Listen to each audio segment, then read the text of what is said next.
to see us. It's always actually a real pleasure to share with people what we're doing here. And so we are gonna move all around the site, show you everything, but before we do that, just do some health and safety and a little bit about our history and how we got to where we are today. So health and safety, you've all got covered in shoes, which is awesome. So obviously we're a working site, there'll be trucks, possibly forklifts and things like that, so we'll stay together as a group. There might be broken glass or sharp bits of metal in the metal yard or other places, so just keep an eye out when you're moving around. Should be all good, but just sort of be aware of that. If we hear an alarm or an emergency alarm, which I never have in all the years I've been here, but just in case, I'll show you where we'll meet. I'll take you there, but there's one assembly point at that green sign over there, and there's another assembly point in the far, you can't see it, but down that way as well, and I'll just take us to whichever one we're closest to if that happens.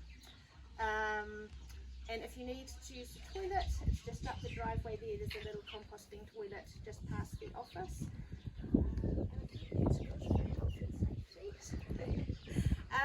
So Xtreme Zero Waste, we have been an organisation now for 20 years. We had our 20th anniversary on the 1st of July this year, and so along with Seabeck up in the far north and Wanaka Waste Busters, we're the oldest recycle resource recovery centres in New Zealand, and we're all kind of just hitting our 20th anniversaries this year or next year. So lots of celebrations going on, because 20 years ago, how many of you were living in New Zealand 20 years ago? You? Okay, so you probably remember 20 years ago in New Zealand, recycling is probably unheard of, almost entirely.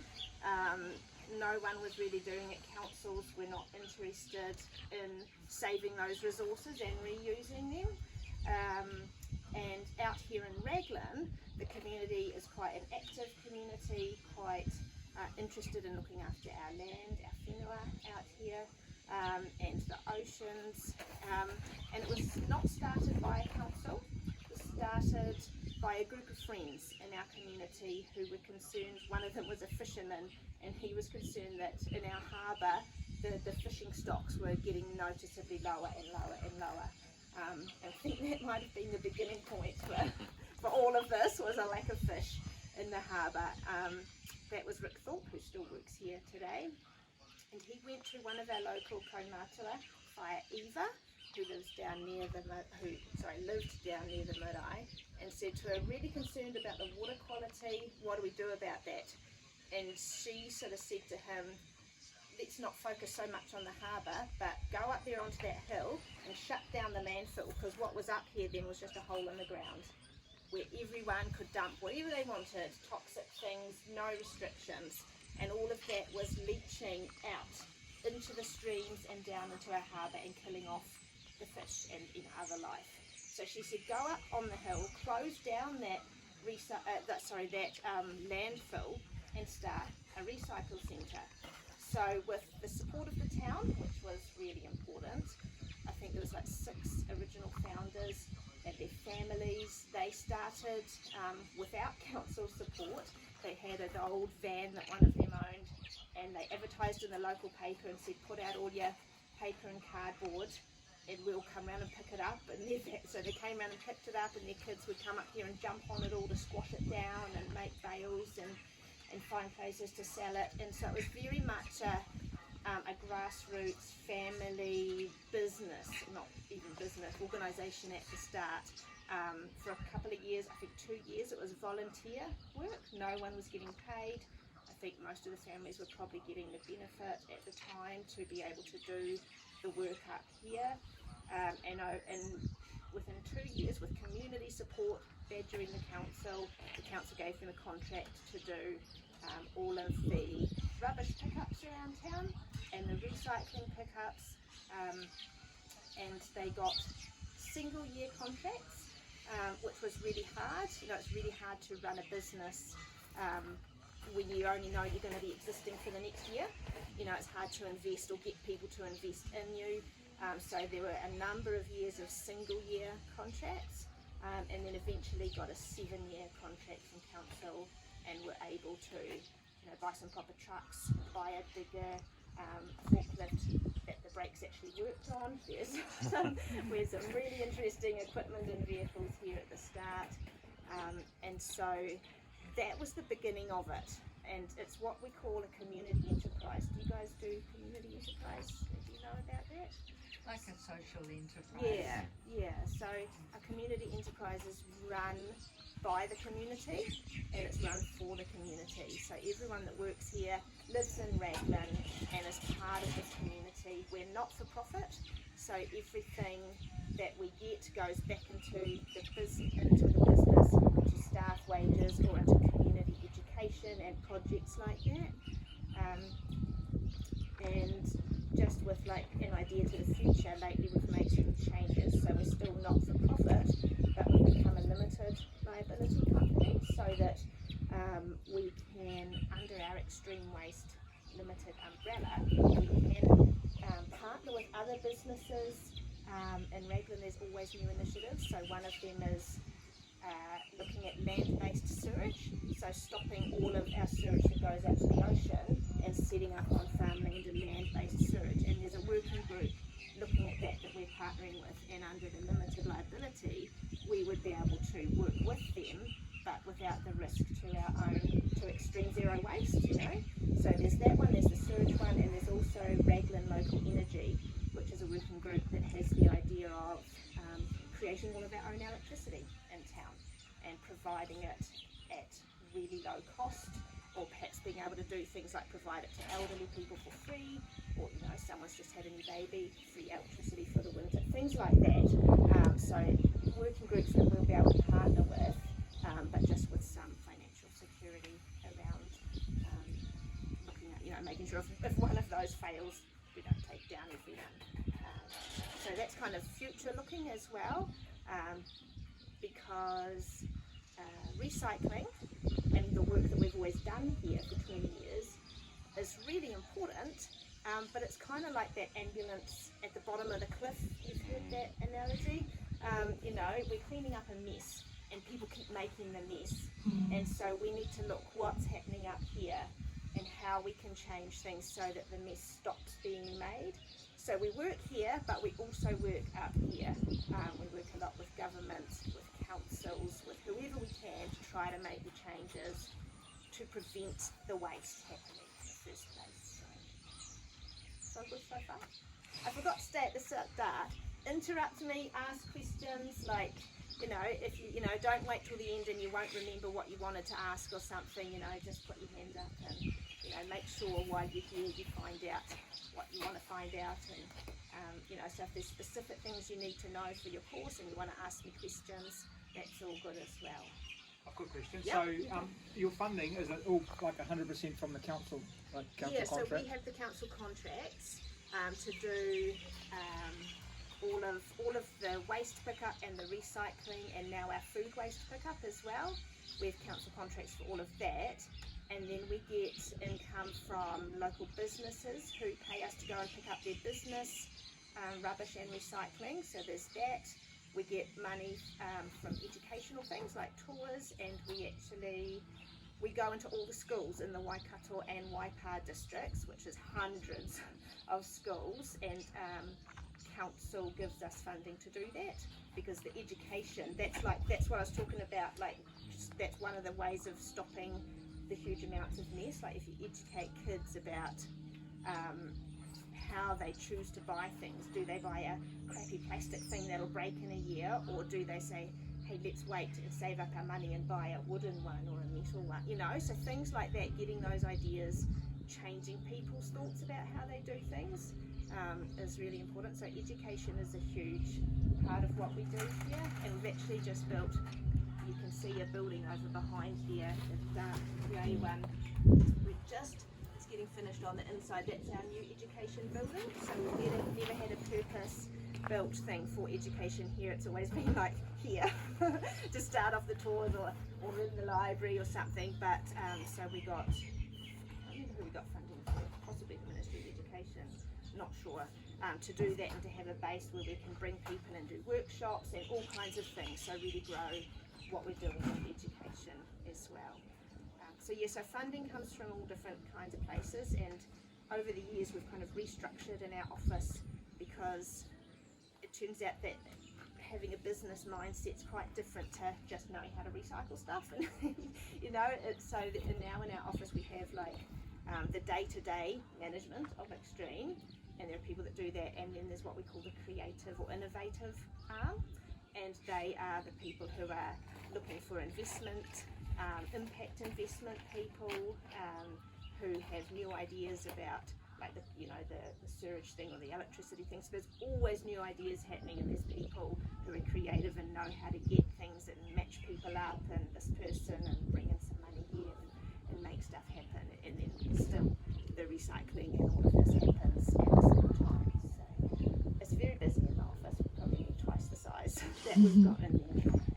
But yeah, really energetic place to work. It's inspiring and there's always stuff happening, so it's a good place to have a job. Find it's getting easier to access government funding? It does a little bit, yeah, because a lot of things are getting to crunch point with climate change, and a lot of, you've probably seen in the news, there's a lot of old landfills, historical landfills that have been sealed over in New Zealand that are opening up because of storms, or they're nearer the coast and the waves and things like that, and huge amounts of rubbish are literally surfacing again. So you kind of get a very vivid picture of the fact that just burying all of our rubbish isn't going to be a long-term solution. So the government is more looking at, we need to make changes, we need to educate, and we need to do it really fast. People say roughly we've got 10 to 12 years to make really big changes due to climate change. So it is easier to get some of that funding, particularly for education and things that will make a definite change. Yeah. So should we go for a look? Any more questions about any of that before we? Do you have any similar organization competing with you guys as well? Not really. Do you mean like businesses just like this? Yeah. Not really. Definitely not in Raglan.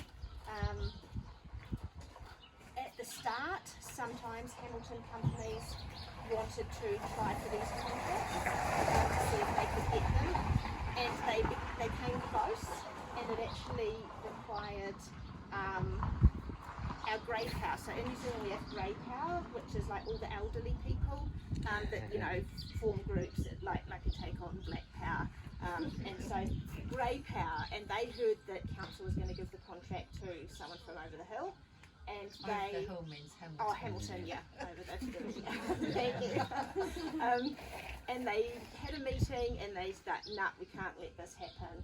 And they spent a week, this group of 40 or 50 of them, all from their homes, ringing up council constantly from like 8 in the morning till 5 at night. Blocked their phone lines, because 20 years ago when, technology was not as advanced as it is now, completely stopped the council's ability to do any business or functioning or calling.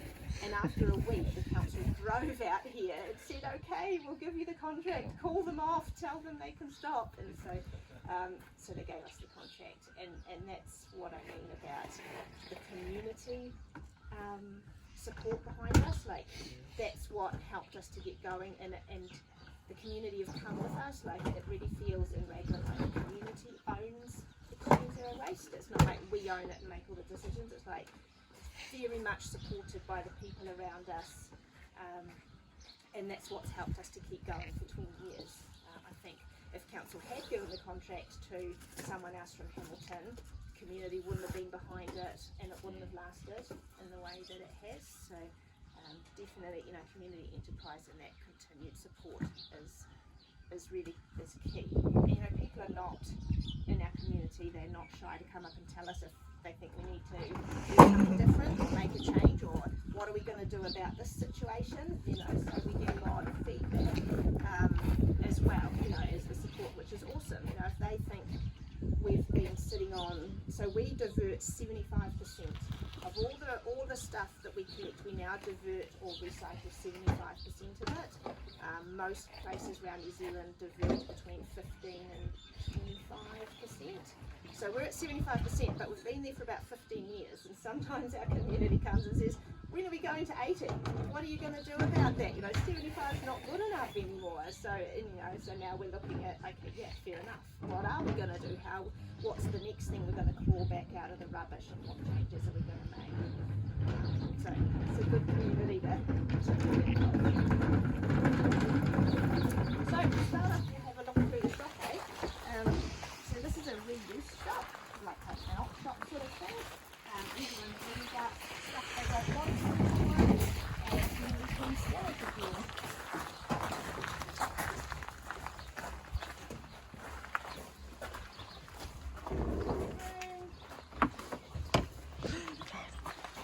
Sorry, I saw a bug. Good. So we get heaps of books come in and go out every week, boxes of them.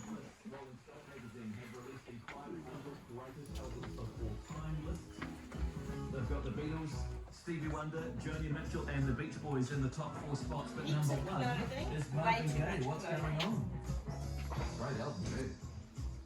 Right now, here's Ray Parker Jr. and radio, and you can't change that. It's coast. Yeah. So we opened at 12 and it's really busy. Raglan opens Sports Place the Mall. Come up here and do all their shopping and meet their friends. So we're actually thinking of opening up a little cafe thing up here. Yeah, because people really enjoy hanging out. Yeah.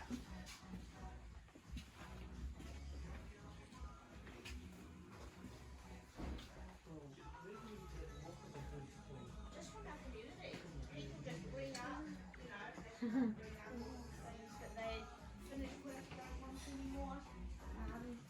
Knowing that other families could make use of it. And so, part of the reason this is here is to support our families by having affordable things for them.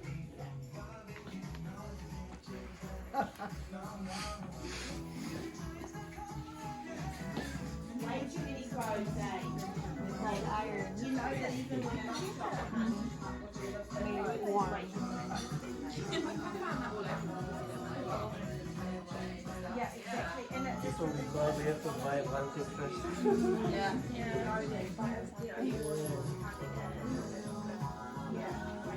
I talked about, fast fashion is actually really environmentally destructive. The resources it takes to make all that stuff and then immediately pay for everything. You just end up with, bad stuff because it's too much of it.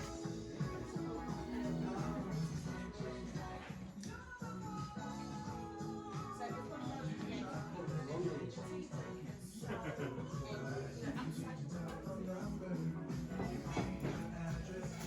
One of these one.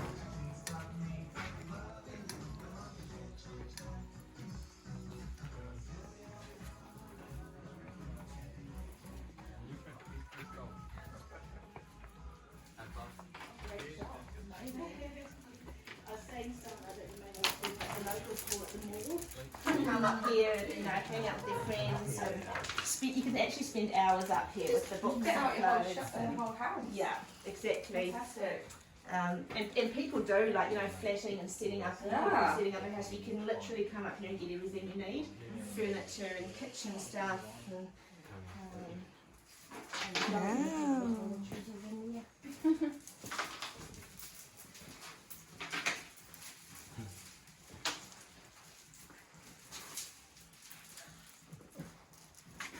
We often get people who own caravans and things, who are like travellers, come up here, and in our wood yard they'll, rebuild all the inside of their kitchen things, and then come up here and get all their appliances and curtains, and they can redo their whole campervan.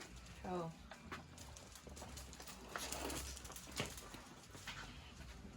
And this is just more than clothing, it's just like endless.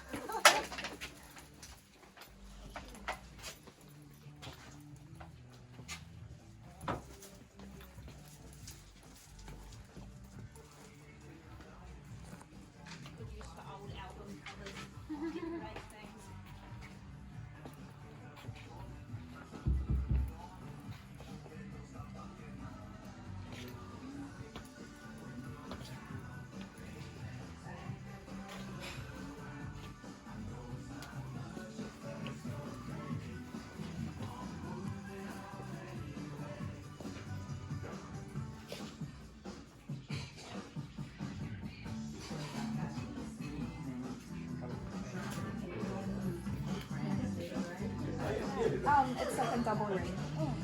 So You have to put like 2 fingers. tiny.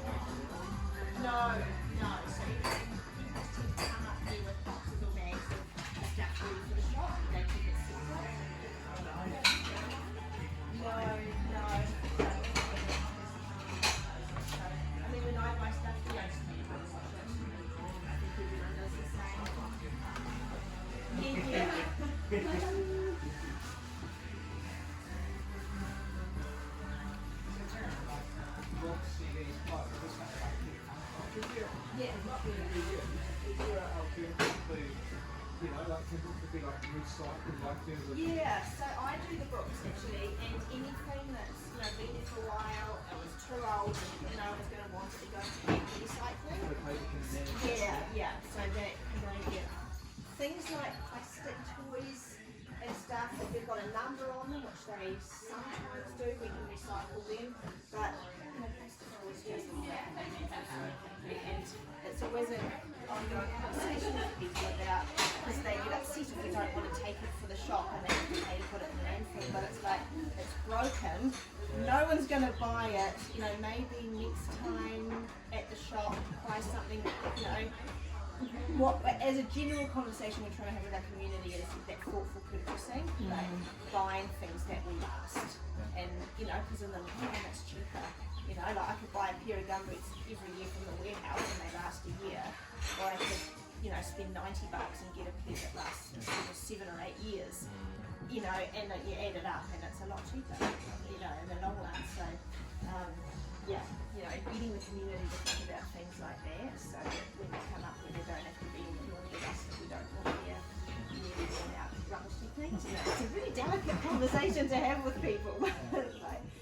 So that's what goes into our education as well. Hopefully the young ones coming up will be more aware of those choices.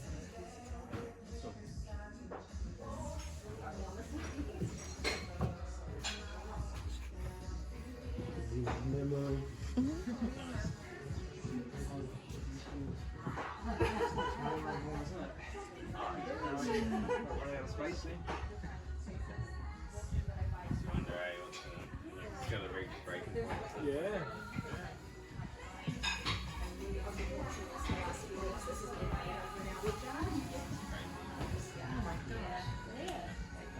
Lego table. Yeah, I was like hard to work out at this growing up. Yeah. So in here are some treasures that our staff make in the woodyard.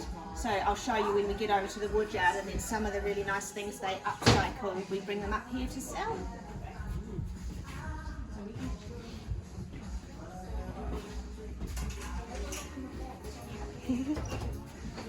Where can I buy this one? What's that? Where can I buy this one? Shop's not open till 12:30, so yeah, sorry. You have to come back on the weekend. Thanks, Sue. Thank you.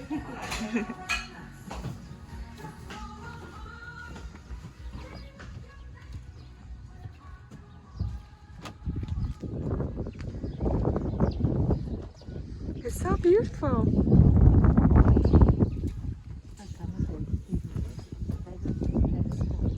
Oh yeah. It's difficult to get out. Yeah, exactly. I'll just pull that door shut. So with the shop, I can just, you're just going to get more and more stuff. You're going to run out of room eventually. Well, last winter, this whole front bit is an expansion that we built. So we've just doubled the size of our shop, which we can't obviously keep doing. But yeah, so and that comes back to switching from ambulance at the bottom to what's happening up here that's producing so much stuff. So you just hope that people donate less and less because they won't use. Well, I mean, yeah, we kind of hope that people will have more good quality things, but less of them overall, less stuff overall, but the number of good quality things would increase. But that's a slow change in the community. Even though our community's pretty good, but there's a whole generation in Raglan now who's grown up with zero waste ideas.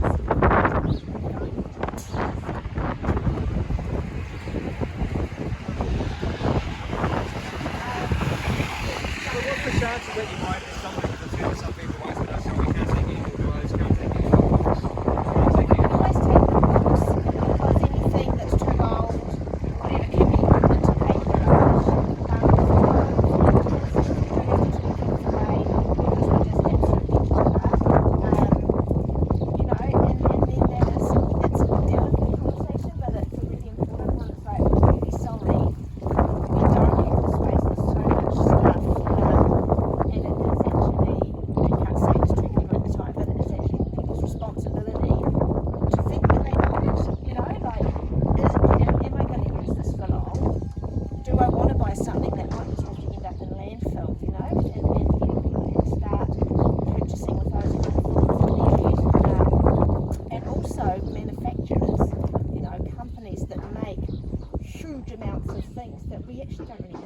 And it all ends up here, or if it can't fit here, it ends up in landfill. Conversations and getting businesses to make changes that might mean less profit is a really tough call. It's hard to get that to happen. So there's kind of at times like working here, it can feel like there's just a continuous avalanche of stuff. It's like more and more and more trying to deal with it, and it does start to actually seem crazy. It's not something like before I worked here, and in your personal life you don't see it quite so much, just that vast amount of stuff. I love books, and that's why I work in the library, and I never say this, but it's like way too many, especially those silly kids' books that really have no value. You just think, why has someone made it? And it's really hard to know why someone thought that would be a good idea. So all kinds of questions, like just the sheer amount of stuff that gets produced. And when you work somewhere like this, we always joke in here, we say, wouldn't it be great if we could get everyone in our community, one by one, to come up and work here for a day and just see the sheer volumes, and it just gives you such perspective on that, And it's not like we want to be grumpy and like, you're all buying too much and rah, rah, rah, it's just like this sheer practicality of the world can only take so much things in it, and then what do you do with it?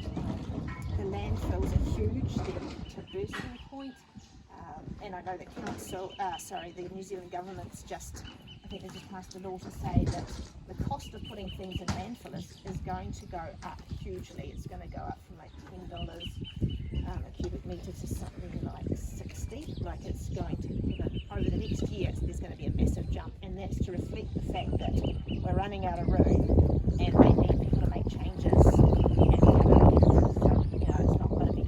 it's not cheap now, but it's really not going to be cheap to put things in rubbish. Downside of that is Illegal dumping, yeah. So there's all kinds of ramifications to that. Yeah, but cheap rubbish is a thing of the past. We had the shop ladies were telling me this morning they had a customer who'd come from Auckland, and she had 5 mattresses and wanted to put them in the shop. But we're pretty reluctant to take mattresses nowadays because there's like a bed bug thing more and more in New Zealand. I think with travellers and backpackers, and so people are really wary of second-hand mattresses. So we can't take many, we can take some. And she was okay. Then she said, so where can I dump them? And we're like, well, you can pay to put them in the landfill. And she goes, no, but where can I dump them? And she was honestly just asking us, like, did we know of a place she could go and do it? Like, no. It's like the mindset of I shouldn't have to pay for something I decided to purchase. I shouldn't have to be responsible for it. And at the end,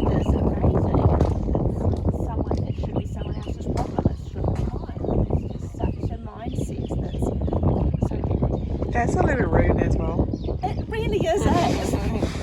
You've got to be a pretty staunch person to say something like that. Yeah. Anyway, so we'll come along this way and have a look around at the recycle bay. You're doing a great job with your filming. People are going to be stoked with you.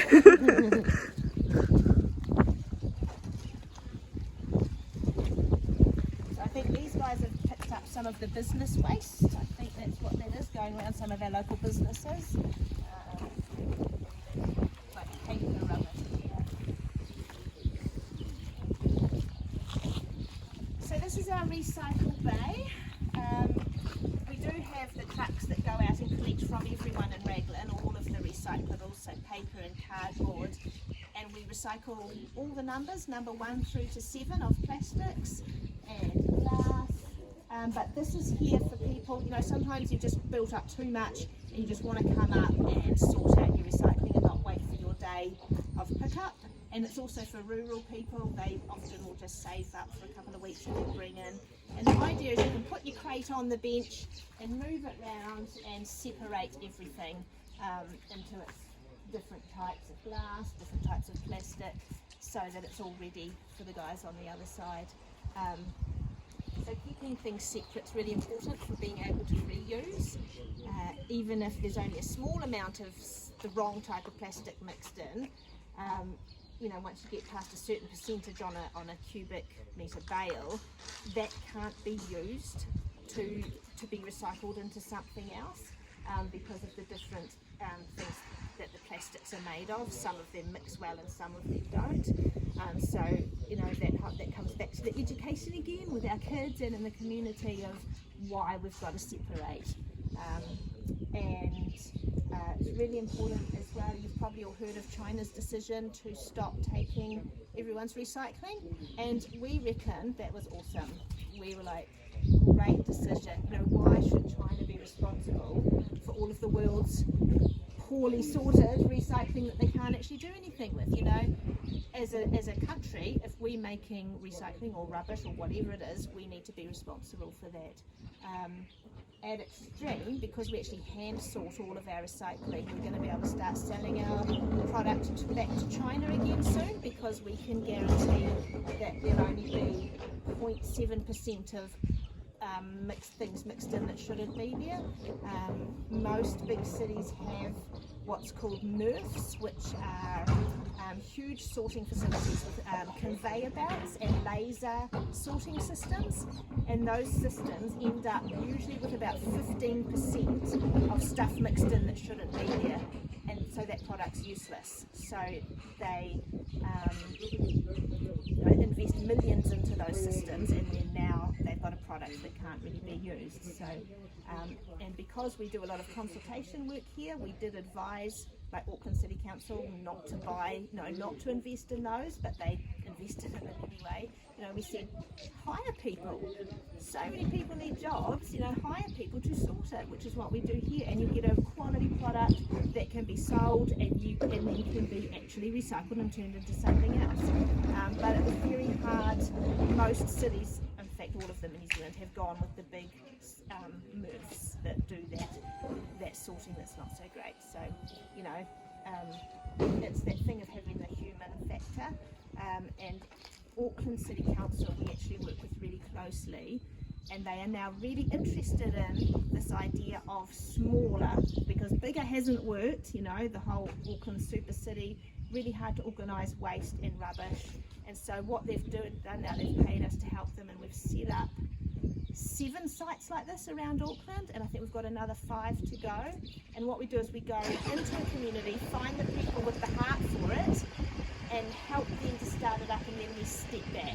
So they're setting up small, community-based, community enterprises to help Auckland deal with its waste and its recycling, and those are working because the community gets invested in them and they get jobs there, and you know, the families can take their stuff there, and like here, you know, meet up with people, and the Auckland City Council is finding it's working a lot better.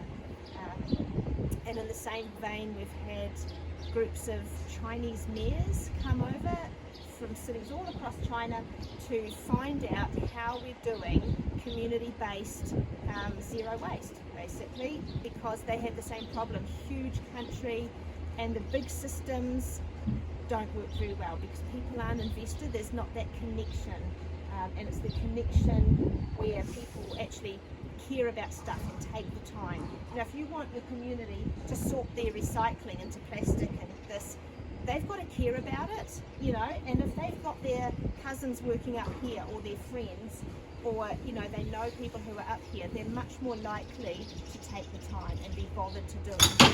And think, yeah, that makes a difference for Raglan because then it's not polluting the stream. And, you know, so all of those, there's got to be a personal connection. And when the systems are too big, you lose that. And so I think now a lot of people have tried the huge systems and they're stepping back to try smaller, community-based, connected systems that you can actually be effective and make some difference. So, yeah, that's the spiel about that. Just, you know, small and community-based. So I guess we get trapped up, but we can go and have a look in behind as well and just see where the sorting happens.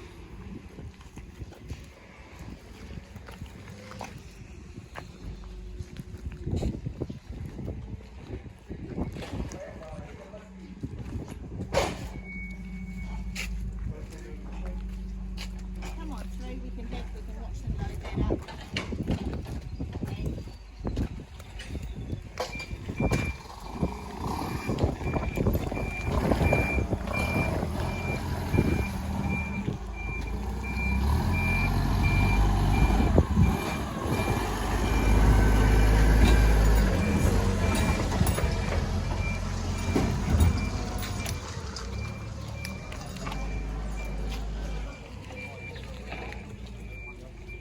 Is this the business collection stuff? Business recycling?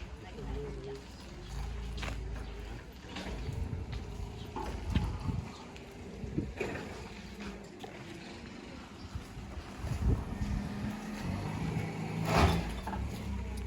Morning.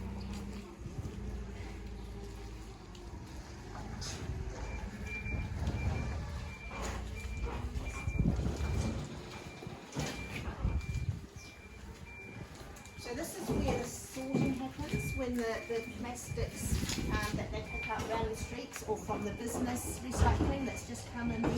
So the plastics, the big fadges of them get dumped into here. As you can see, there's some in here. And some people are not very good at washing and squashing, which is our message to people. And so it can get a bit stinky in here as well. And then basically all of these, you get 2 or 3 guys along here and they sort into these sacks, looking for the numbers. So number 5, I think he's down the middle there somewhere. And they, you know, it's got to be really fast. I've tried to help sometimes when they've been, you know, just before Christmas it's really busy, and honestly I feel so clumsy and slow, like which number are, but they can just, you know, alert. So the number is on the. Yeah, so the numbers should be on, there should be a little triangle on the bottom of every plastic thing should have a triangle. Most, like Hamilton recycles numbers 1 and 2. Just started doing it. Oh, is that right? Oh, cool. Yay. That's good. And yeah, so we do numbers 1 to 7, but yeah, everything will have a number on it. This actually belongs out there. So this here, this actually is like from a 6-pack, but it's from a Raglan brewing company. And so they make these, and these are supposed to go, if people hand them in, and then they'll sterilise them and reuse them. So we've actually got a bin out there in the recycle bay where we collect these, or you can take them back to whatever shop you bought it from in town, and they'll bring them up here. We give them back to the business. Every now and then we get a box of beer in the office. Yeah, and they also give, like I think it's, like, they give us 50 cents per one of these that we deal with that comes in. So that's called product stewardship. You guys talk about that at all? So product stewardship is that idea of companies taking responsibility for the waste, you know, that might be, yeah. So this is an example of that, and we're happy to partner with any business in town that wants to do a product stewardship. We're happy to set up a container and collect for them, and then they come and get it when it's full. So, and this is a really good way to encourage. Like, this is way better quality than the thin, clear plastic ones that end up in the ocean. You can always see the pictures of the fish and turtles and things. So better quality can be used quite a lot of times, probably before that starts to break down.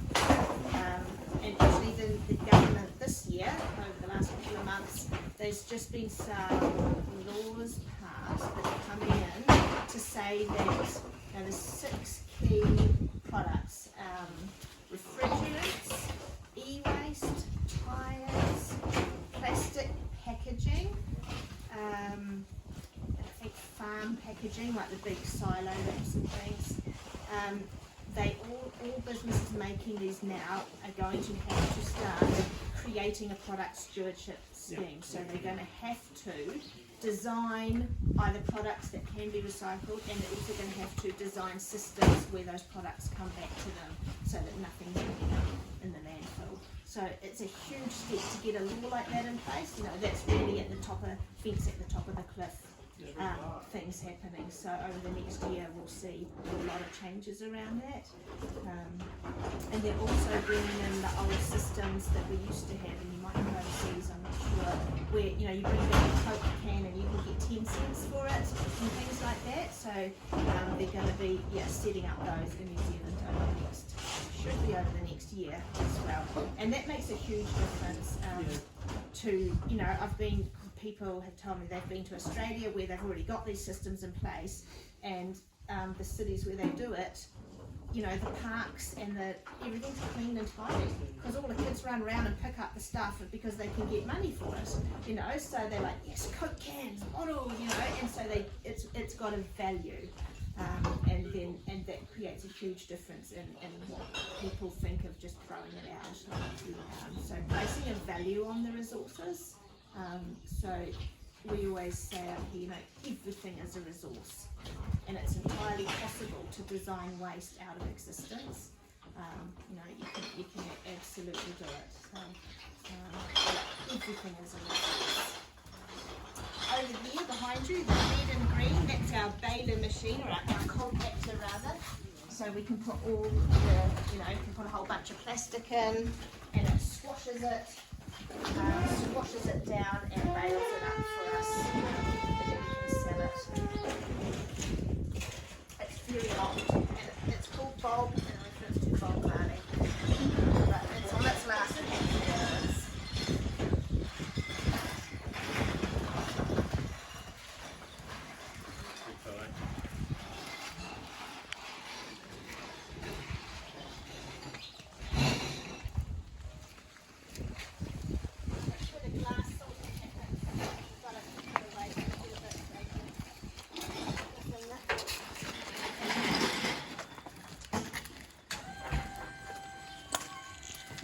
Hey Karen, so all the stuff we're seeing getting sorted, where does it go?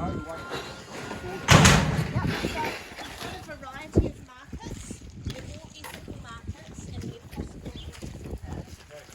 The glass goes to Auckland and is recycled in Auckland at OI Glass Factory. A lot of our plastics are now going just to Hamilton, and this is a new thing that we're doing. There's a company in Hamilton called, I can never remember it. No, can't ever remember it. It's a maths word, isn't it?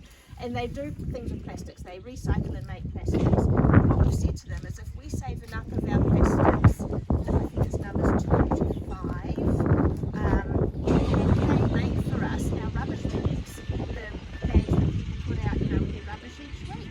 Because previously we buy them from overseas. We might have to make those bags for that.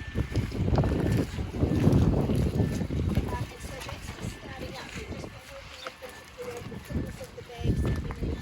And so from now on, all of our numbers 2, 3 and 4 are going into Hamilton, getting turned into the rubbish bags and coming back out here for us. So that's what's happening with the plastics. And they then being recycled. Not after that they are not. And so it's like one of those things that's like a little bit better than it was before, but ideally we wouldn't need that. We wouldn't have,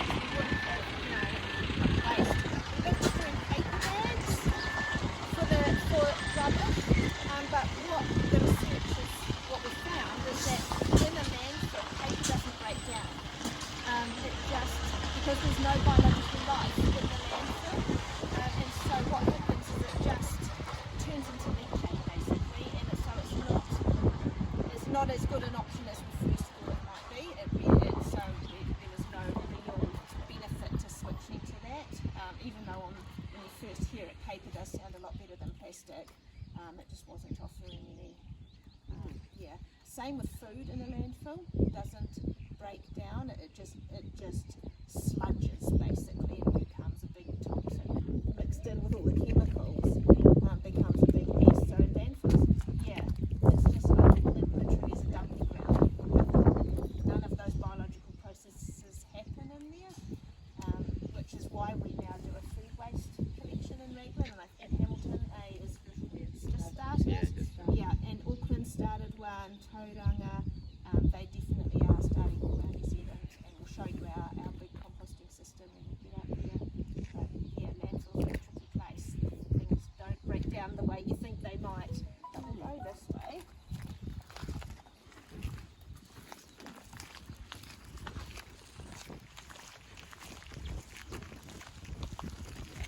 Can you see in there some of our bales of plastics waiting for Yes, the we are. Yep. Yeah, we're meeting at uni, Mark.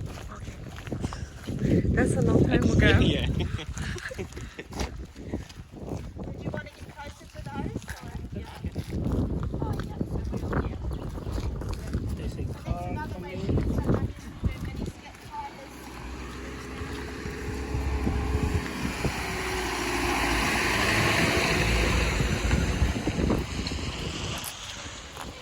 Take like egg vegetables and things, so our local farmers can come up and we've got a safe place for them, and then we can send them on the truck as well, so they don't end up in the landfill. Yeah, they do actually. More and more. And there's on our local radio, there's a DJ that does a farming show, and he does interviews with us about what we can take and all of those things. So get that information out to the community.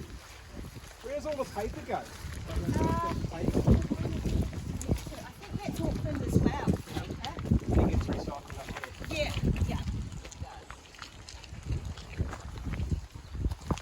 Our e-waste goes to e-cycle in Auckland, so it's reasonably close, it's like 2 hours. This is all our exterior timber. And we try to have it set out into different types so that it's more possible to actually come and find what you're looking for, so you don't have to have a huge big scramble all the time through just a big pile of wood. So setting things out similar to how you'd find in regular shops is what we're aiming for, to make it easy use for people. And once the site opens, there'll be staff over here in the wood yard to help you. If you don't know what you need, you can say what you're trying to build at home, and they can help you find the thing that will work.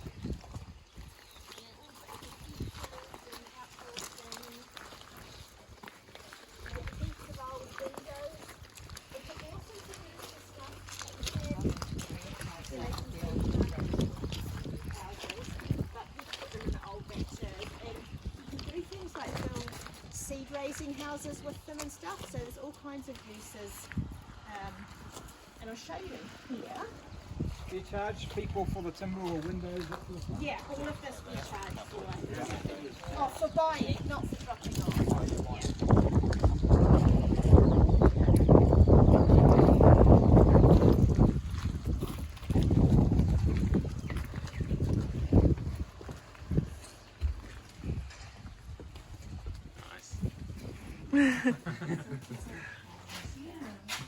Oh wow. That's awesome.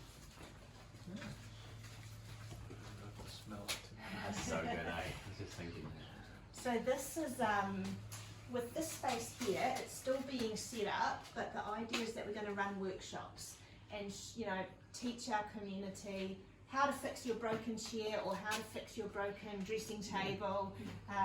So we're collecting up tools and things at the moment, because not everyone has woodworking tools or drills or whatever you might need. So the idea is that we can run workshops and give people those skills, but also provide a place where, if your chair at home breaks, you can bring it up here, use our tools for a small price, get someone to help you if you need it, fix it, take it home.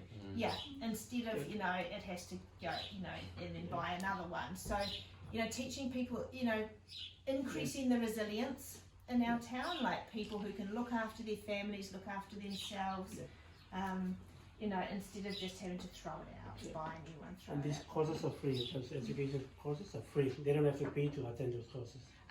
Yeah, possibly. I'm not sure yet. If there is a cost, it'll be really small. Yeah. It'll be like $5 or a koha or something like that. So that's what's going to be happening in here.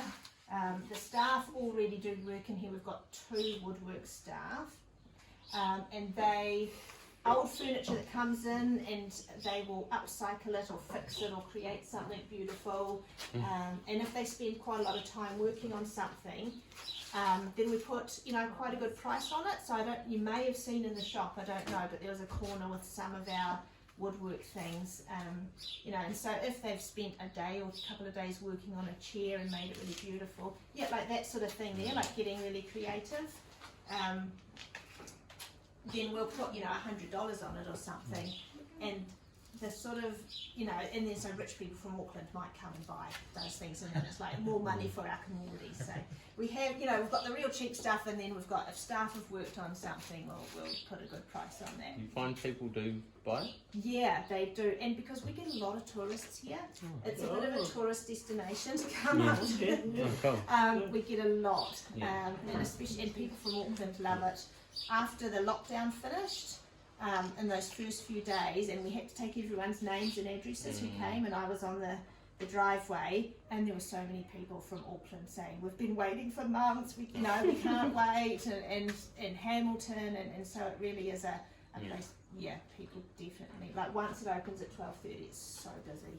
Yes. It's just, How do you manage level 4 lockdown? Were you still in operation? Yeah, so we were in operation right till, we were open to the public right up till lockdown started, and during lockdown we kept doing our collection, our rubbish collection, and we also found a way during that time to keep doing some of the recycling collections. So I think we were the only place in New Zealand that did recycling collections, and what we would say on our Facebook page, we'd say to the community, this week put out all your glass. Okay. We're coming. Glass was a big one during lockdown. Yeah.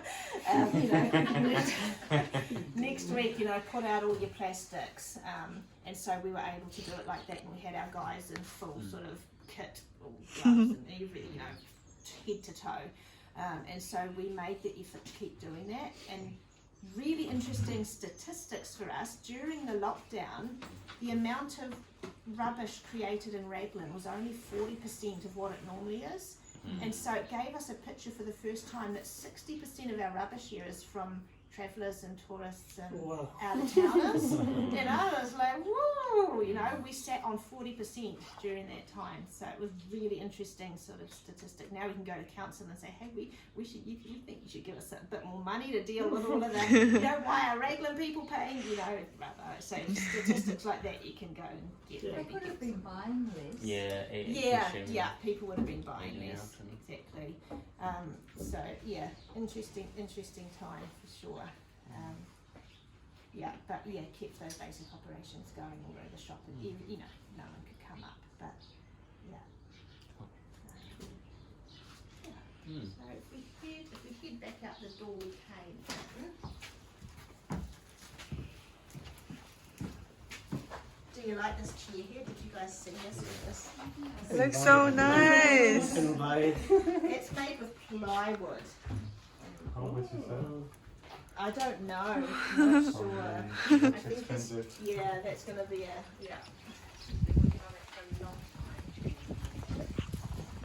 Probably 3,000.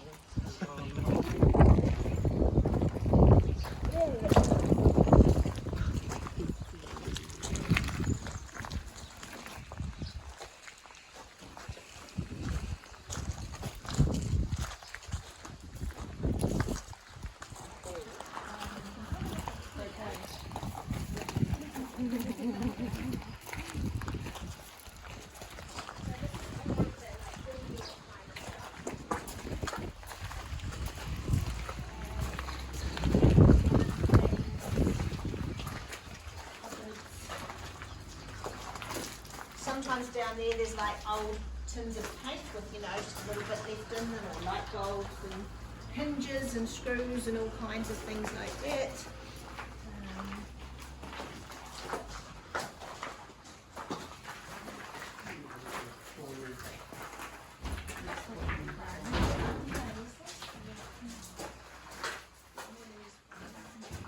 And it's a bit dark in here because they haven't opened the main door, but that's all interior timber, all set out in the way the exterior was, so people can come and find what they're looking for whatever they're fixing up in their house.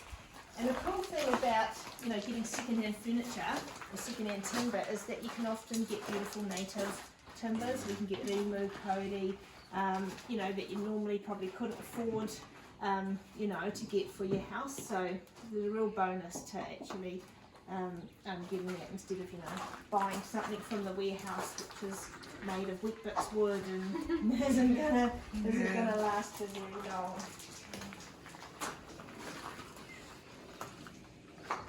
And this is new as well. This building was built last winter, so it just used to be the little building over there, had everything in it, and it was just like you could hardly move in there. So it's always expanding. It's always expanding. It does a lot.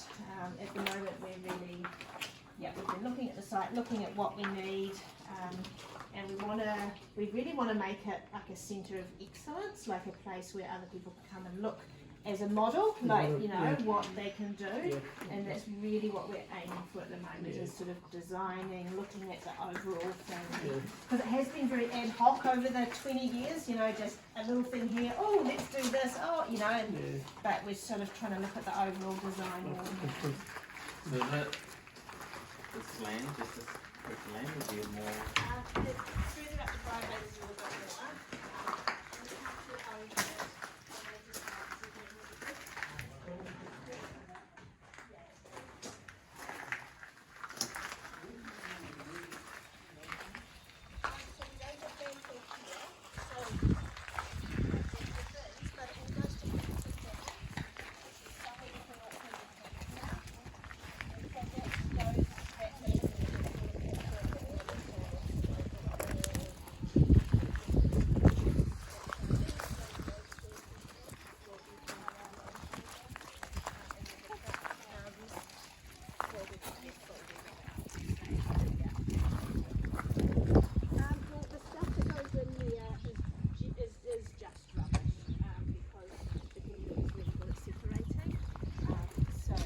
So we're diverting, you know, 75%,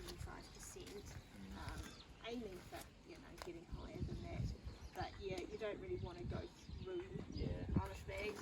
And we have a community coming, volunteering for separate.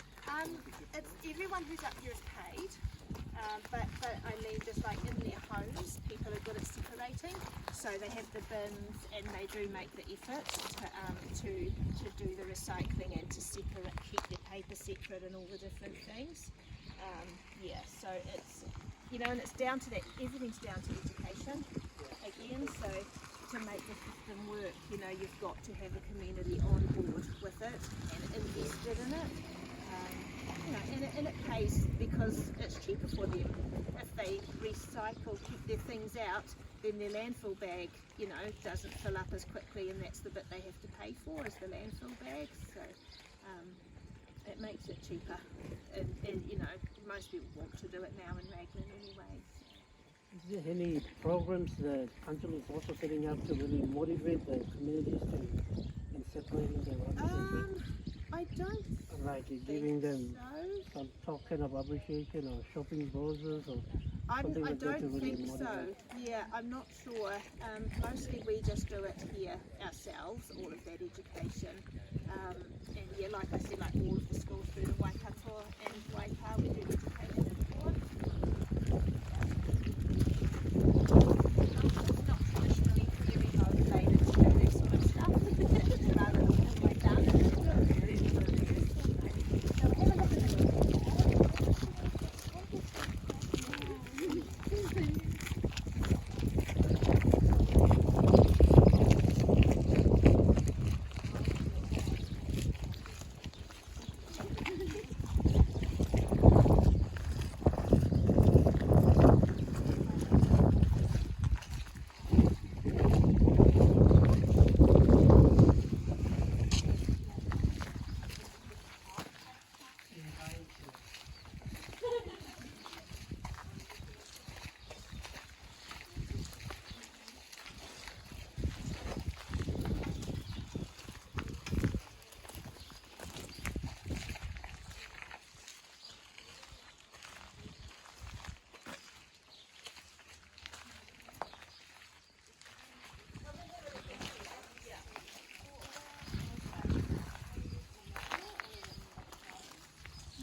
I think 3 staff members that work in here.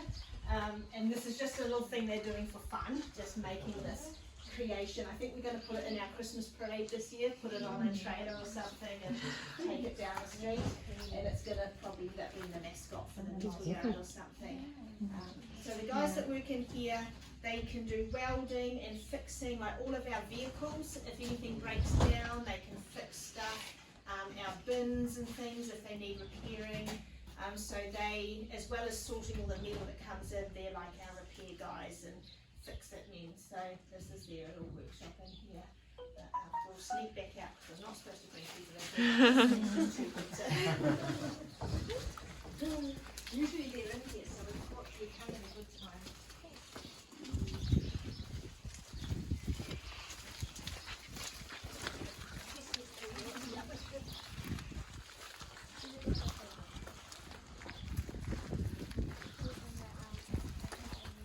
So all the metal that comes in, all different kind of things, and I'll show you over the other side. We set it all out for people so they can buy what they need.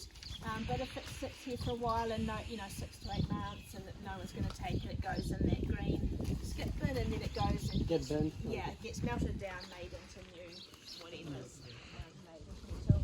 We also take all the e-waste here, so laptops and cell phones and TVs and stuff. Which is like the biggest area of problem waste in the world at the moment. How receptive are people to the charges for e-waste? Yeah, not very, and at the moment it's voluntary. So there's no law in New Zealand that says you can't just put all your e-waste in landfill, where it gets into the leachate and into the streams, and it's toxic. So people are really working hard at that at the moment, and actually because it's one of those priority products that I was talking about in the product stewardship scheme, that will start having an impact on how companies are designing things and making them, so if it can be more easy, if they've designed it so that it's more easy to take apart at the end of its life, then that makes it cheaper to take apart, and so the costs of properly dealing with it are better for people, and especially if when you pay for a TV or something, you pay a small cost when you buy it. It's so much more palatable than having to fork out $25 when you take it up to the recycle centre, and it will make, when they've done this in Europe, they've had these laws for a while now, and they have found that the companies making things really have worked on the redesign of their products to make those changes, to make it easier for the consumer to actually, do the right thing with it when it breaks. But making quality products again, like cell phones that last longer than 20 years or laptops that last longer than 3 years would be amazing, because there's just mountains of e-waste. It's just all the time. So we send ours to eCycle in Auckland because you've got to have properly trained people to take out all the toxic parts of it, so our staff don't have that training, so it gets collected up, goes to eCycle, and they take it all apart, they get out the precious metals, take out the toxic things, and do the deal. So we, people know that we'll collect it up, and they bring it to us, and they're happy to pay for that. We will collect it and do the right thing with it, but I actually don't know the statistics on how much of our population is getting us to do that, but we do get a fair bit, so, which is good. Not everyone's just throwing it into landfill, which is awesome. Come over the other side and there's lots more things over here that people can buy when they visit us.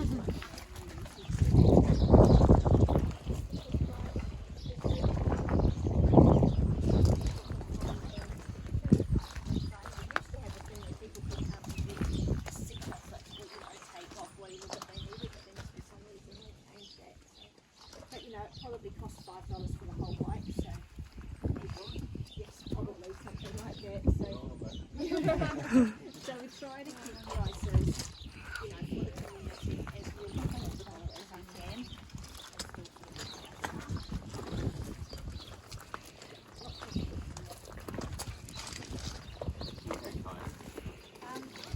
We do $5 each. Yeah. Your tyres is one of those products as well.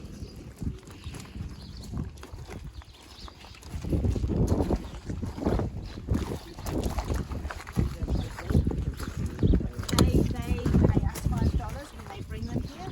Yeah, and then I guess there's a tax. Only for the type or other people? Some they have to things, pay yeah. to So there is costs for e-product?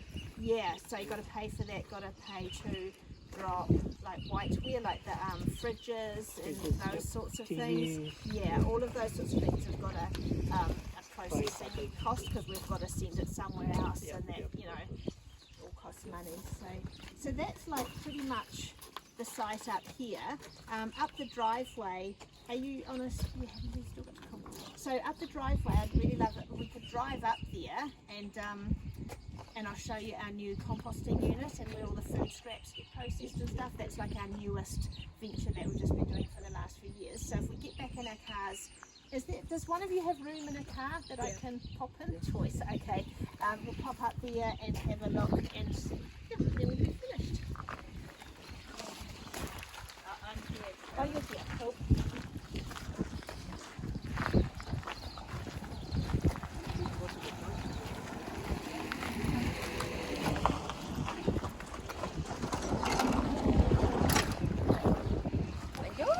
Unit up here, the concrete, that's a composting unit, hot composting. So 5 years ago, more than that now, 5 or 6 years ago, every now and then we do waste audits. We actually look through the rubbish bags and see, you know, what's actually in them. And in Raglan, about 20% of people's rubbish bags was food scraps. Nationally, around New Zealand, it's 40%. So 40% of people's rubbish bags is food waste. So to us, that was like a logical thing to try to get out of the rubbish bags. Some of the main reasons are that in a landfill, like I was saying before, with the absence of bacterial life, it doesn't break down. It rots, and then that rot is called leachate, and it, you know, gets mixed with the chemicals, whatever else is in there. It leaks out into the streams and into the oceans. So getting food waste out is really important. It also causes greenhouse gases. So we started trial runs. There were none being done in New Zealand, no food waste pickups. We did 3 years of research in Raglan, trialling various systems with 100 households. And the woman who did all of this, Lizzie, she's a botanist, and she's been making compost on her farm for 20-30 years, really good with all that sort of thing, and she's worked out the best way to do all of this. And so what it's come down to is everyone in Raglan have these bins. This is for on the kitchen bench, and we use these cornstarch, so it's not plastic, it's cornstarch. I think in Hamilton you have solid bins and no bags. Yeah. So the reason that we have these is they're breathable and they don't really get stinky at all, and you don't have to rinse your bin out either. So you just fill it up with food, tie it off, and drop it in here and put that out once a week for collection. And then, so we send our trucks around once a week, pick up the food waste, and it comes up here, gets put in that end. We also have people's garden waste coming here, and we have to chip up, so we can make piles of chipped up garden waste. And with the food waste and the garden waste, you make layers, like kind of like a lasagna layer, a garden lasagna, and that gets layered in there using our digger and things, and then that composts. And so the whole process, you start at this end, and each week it comes and turns it, and as it turns it, that aerates it, and each time we move it along a little bit more, and the stuff at the end comes out. So it's a whole process of shifting it further and further down the line. We'll go up and have a look soon. And it only takes sort of 12 to 14 weeks. So it's really fast, it's really hot, it gets up to about 65 degrees in the centre of it, and we've got a really long thermometer, so we monitor the temperature and the moisture levels, and Lizzie, who runs the compost, knows exactly how much garden waste to how much food, and even depending on what type of garden waste, she'll know, do we need more of it because it's this rather than that type of wood. She's, you know, it's really down to a fine art of, and with that we can do it in 12 to 14 weeks. And out the other end we get compost that we can either sell by the trailer load, or we bag it up in sacks and sell it to all the local gardeners again. So a real closed loop system, you know, all the resources staying in Raglan, you know, food scraps, compost them, sell them back to the gardeners, they grow more food, the food scraps come back, you know, so we're keeping that wealth and keeping those resources in the town. Don't have to go to Hamilton to buy bags of compost and things, and there's always a joke in Raglan that if it saves you from having to go to Hamilton, it's a good thing. So Have you had other places around the country come and like copy the system that you guys have got here? a couple, Yeah. and because so we sell it as like intellectual sort of because it's such a tricky question that it's been for us over the 20 years, because you start off and you just want to help everyone as much as you can, but then you realise that you need to make some money, and so it's like always this balance of like trying to get stuff happening everywhere but also keeping ourselves afloat. So Yeah, absolutely. yeah, you know, and people are generally happy to, especially councils, they all see value in something, and they'll go for it and they'll pay to have that. And so we do a lot of consultation work, helping people set other things up. So we work with Hamilton City Council with these, Auckland City Council, I think who is also starting that sort of thing soon. So it's definitely spreading. And councils are actually mandated to be reducing leachate and land, you know, gases. So getting the food scraps out is a key part of that. So what we can do, we can go and have a look up there, but just being so mindful of the digger and that sort of thing. And just shift these off to the side here.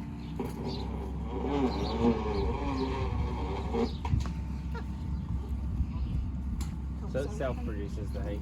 Yes, it does. It's that mixture of the food and the garden waste that creates the heat. Yeah, so we don't have to add anything to it. There's no other hormones in that way. Your white shoes won't be so white.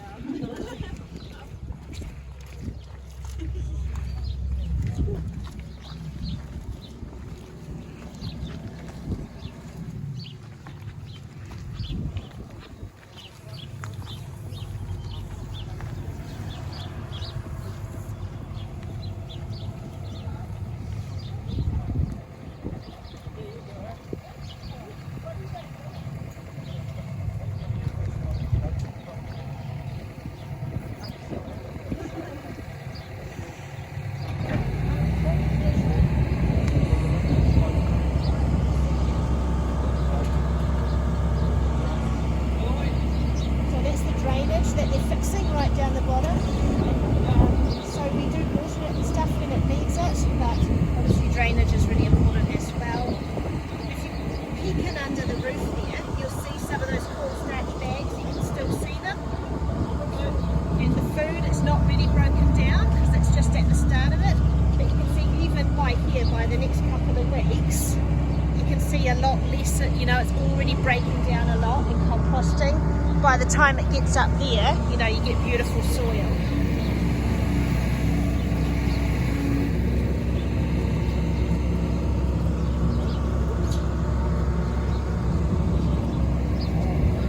That's the thermometer there for measuring the temperature. Watch how fast it goes up there.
sieve is broken. So it's got a lot of bark in it. Our sieve is actually broken at the moment. That was over in the nettle yard for being repaired over there. So what we do, we sell some of it. If people want to come up and buy trailer loads like this, and it's cheaper, unsieved, we sell it like that. So how much for a trailer? I think it's about $50–$60 for a trailer load. Yeah, and then we also have, when our sieve is working, we've got a really beautiful sieved product as well that we bag up, and then people can come and buy from up by the shop. So once it comes out of the composting unit, it sits under tarps for like a month, and it's just kind of like settling really, and then it's good for bagging up. But because we don't let it go higher than the 65 degrees, it retains a lot of its life, its bacterial kind of life, so it shrinks a little bit and stuff, but it doesn't matter because we sell it so quickly. Most of the compost products that you buy in town are all, they've been heated up a lot hotter than that, and so they're pretty much dead. So they'll have the specifics, but they're not really a living product, and the reason for that is because the companies don't want it to shrink on the shelf if it keeps composting further, and people think they're getting ripped off because the bag's not full or something. So with this, it shrinks, but you get sort of a living product. And in a small community, it's fine because people understand the process, and because it sells so quickly that it's not, it's not sitting in a warehouse for months and on end, like something like that. So how quick it sell? Like, how do you know how many days will they? So once that's come out from there, I suppose that would take a couple of weeks. Oh, okay. For people coming up with trailer loads. Depends on the time of the year. Like right at the moment, with springtime, people are all getting their gardens sorted, and so there's a lot of trailer loads being sold. That's good. Yeah, it is. Over summer, when we have all our tourists, this is at capacity the whole time, and we have to sell it really quickly to keep everything moving. But it still goes. So it works even with the tourists and that. I think we've got a lot of education in town. All the B&Bs put pamphlets in. They're all happy to have pamphlets explaining what we're doing, and so that everyone just joins in, does the same system, and it seems to work. Yeah. Let's go back over through the mud, back over to the cars.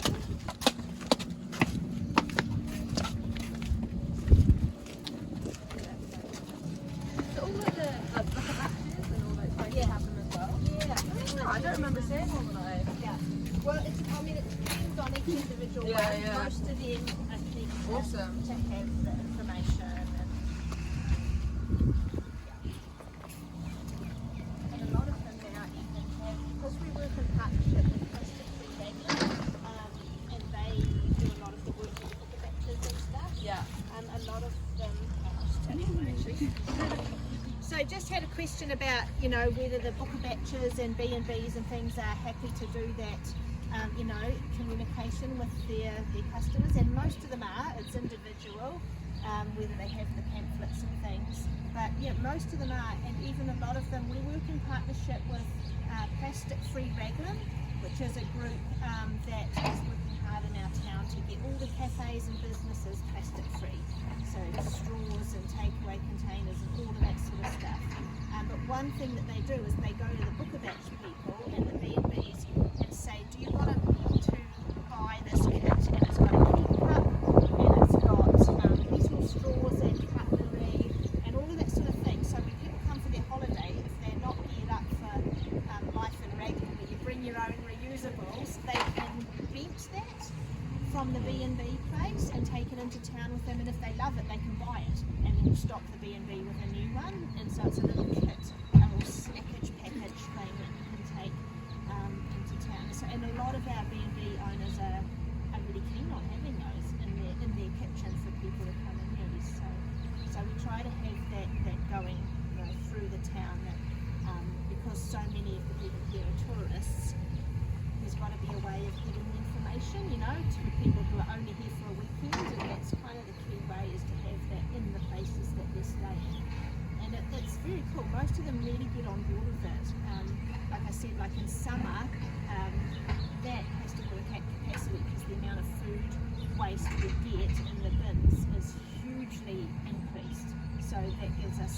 clear that yes, the tourists are getting the message of how we do it in Raglan, and they're able to use the systems. Yeah, so it seems to work. When you're managing your partnerships, so people approach you, do you have to turn companies down who you don't really I want to work guess with? sometimes, usually we try to just make it work. So with the plastic-free Raglan, it's something that is fit with us. Usually we do. Sometimes there's people from other areas of New Zealand that might be really keen to start up something like this, and I don't have the knowledge yet, but Rick and Liz, who started Xtreme, have been doing it for 20 years, they can pretty much tell who's going to be able to make a go of it and who's not, and it's where you put your time and energy into, and so they can tell who, mostly if people have got the right kind of energy, and that they'll go the distance, and we'll put our energy into that too. So it is a little bit very on a case by case basis, but mostly I think we do sort things out with people. But every now and then, like some people come in and they're so excited to do this thing, but it's not gonna pan out. So you do have to be careful where you put your energy, otherwise you get burned out. So that's pretty much wraps up the tour. It's been so good to share with you guys again, and all your questions is really so interesting to have those, and what you wanted to learn about. Were there any other questions you wanted to ask before you? Well, I just want to say thank you. I've brought many classes up here for Karen to talk to, and I never get bored with it.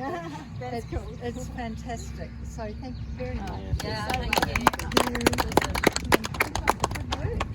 Good work. Ciao. But yes, well, you don't really run out of energy for it up here because everyone's always so yeah, things are happening, so it's good. It's good. Yeah. Great. Right. Awesome, Well, be guys. careful going back. Watch that.